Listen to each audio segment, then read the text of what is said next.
Jeff and Jay here with another edition of Jay's Big Adventure. Jay's the Fuzzy Guy. And today we are going to cover a controversial topic, which is when is it safe to cross a double yellow line when you're riding? Notice I did not say when is it legal. Okay, invariably it is illegal to cross a solid line, whether it's white or yellow. There are a couple of exceptions. If you are passing a human-powered vehicle, there's some clown out here on a skateboard.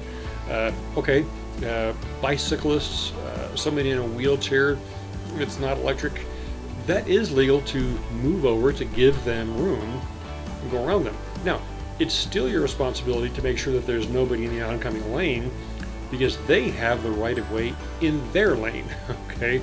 If there's a truck coming, you can't just pull out in front of that truck and expect them to stop. It is your job to wait until it is safe to go out and go around them. If there is an emergency vehicle or a police car, or if there's a disabled vehicle, those are all legal reasons for you to cross a double yellow line. It is not legal to go out and cross the line just to go around a car. Now, if you're on a sport bike, if you're on a winding road in a sports car, chances are you're already speeding. So for those clowns that go, it's never legal to cross a double yellow line and you're putting everybody at risk, whatever, you're already speeding. You can't decide that it's okay for this and not okay for that. If you're breaking laws, you're breaking laws. So let's just get over that.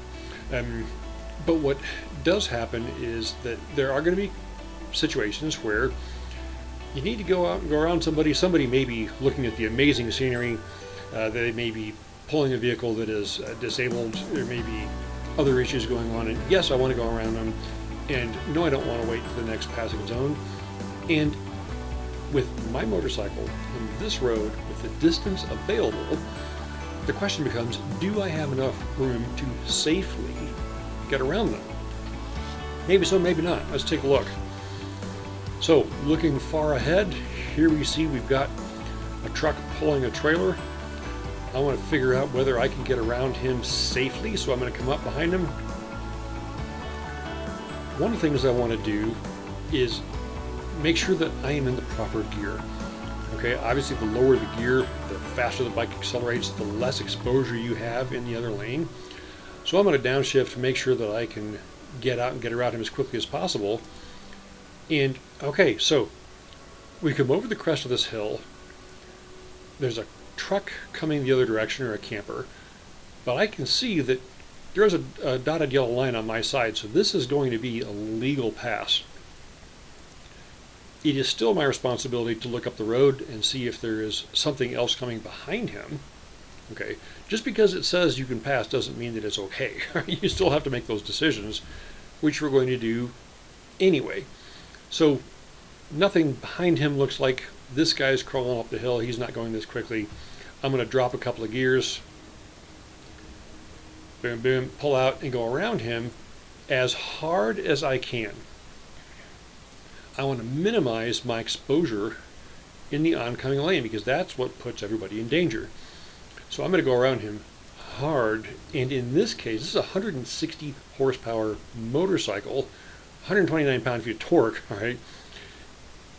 And I barely make it in the room that I had.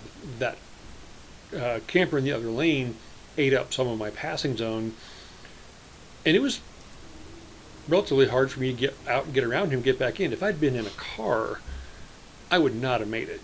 So now all of a sudden, I really want to look up that road and see if I can't get over in time. Will I have enough room to make the pass before I get into potential trouble with oncoming traffic?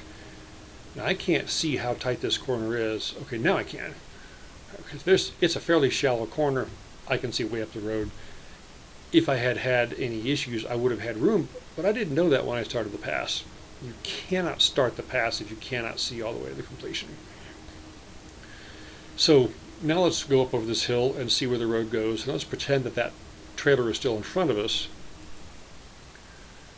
Now I can see these arrow signs here, which means that this is going to be a tighter right than this left is. Can I make it? if there was a guy in front of me, could I get leaned over, accelerate through a corner, cross the double yellow, and get back in my lane before somebody else came around the corner? No way. Especially if it's me coming the other direction. So no, that section definitely not safe to pass there. And this really ties into my last video, which is raising your vision. Okay, the tendency is to focus your eyes where the bike's going to be in 3 to 4 seconds. Where you need to be focusing is as far down the road as you can see. The more distance you have, the more time you have to react. The NHTSA did a study a while back that said in pretty much any given accident, whether it's single vehicle or multiple vehicles, if any one of the drivers had an additional 2 seconds to think, the accident wouldn't have happened. It could have been avoided. That's what raising your vision does, is it gives you those extra 2 seconds, okay? So if I'm looking in here, okay, I can see this car coming. I may be waiting for him to get by so I can pull out and pass.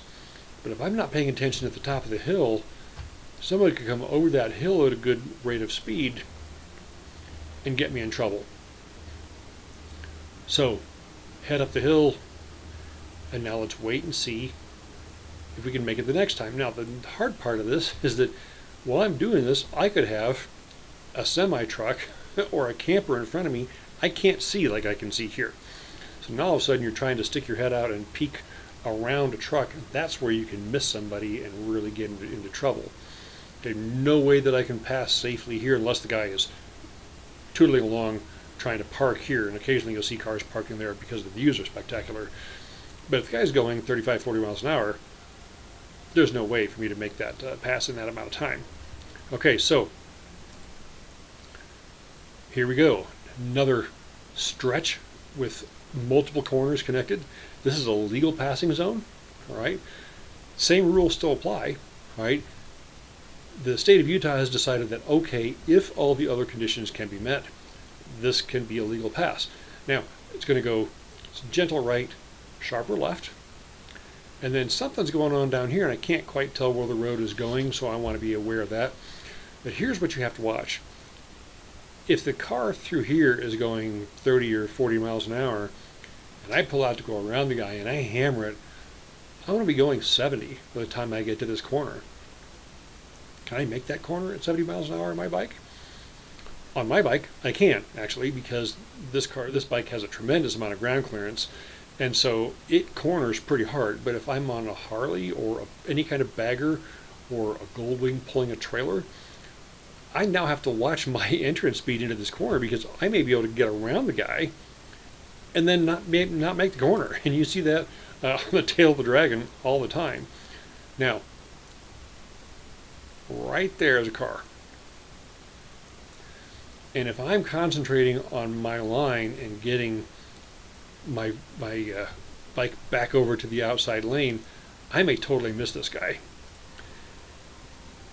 And he disappears, and all of a sudden, boom, there he is, directly in front of me. You can see how this can go pretty horribly wrong, especially if you're on a bike that doesn't corner well.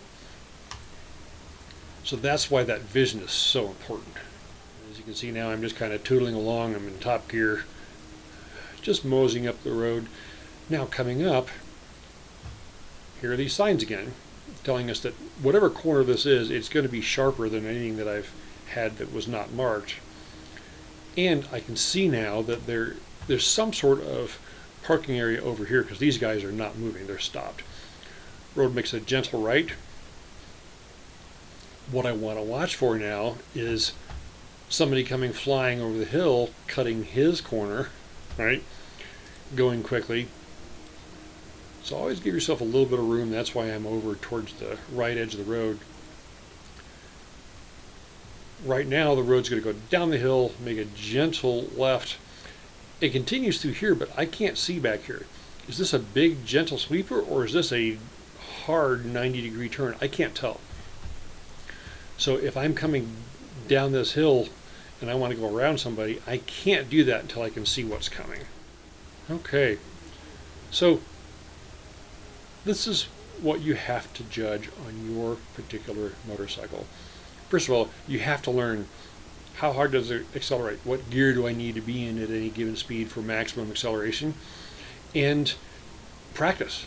You need to practice to know for sure, am I going to have room? I'm going to watch this guy because he may realize this turn is tighter than normal and he may end up in my lane.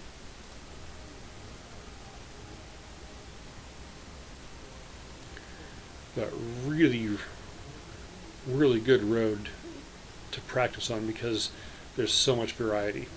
Okay, so really work on learning your motorcycle. How hard will it corner at speed? Is it likely to drag footboards or side or center stand? You're going to drag the bags in the ground there. You're going to drag engine cases if it's a Goldwing. Learn how hard the bike will corner at speed because that's where you're going to need it the most. Work on the brakes. Okay, if I go out and go around somebody and halfway through I realize, oh, there's a car, and I need to hammer the brakes and then get back into my lane, are you comfortable stopping your bike at maximum deceleration? Need to work on that stuff because if it's a bike that doesn't have ABS brakes, that is a recipe for a disaster. So that's the program for today. Please leave us your thoughts. Please like, please share, please subscribe. We'll have more videos out soon.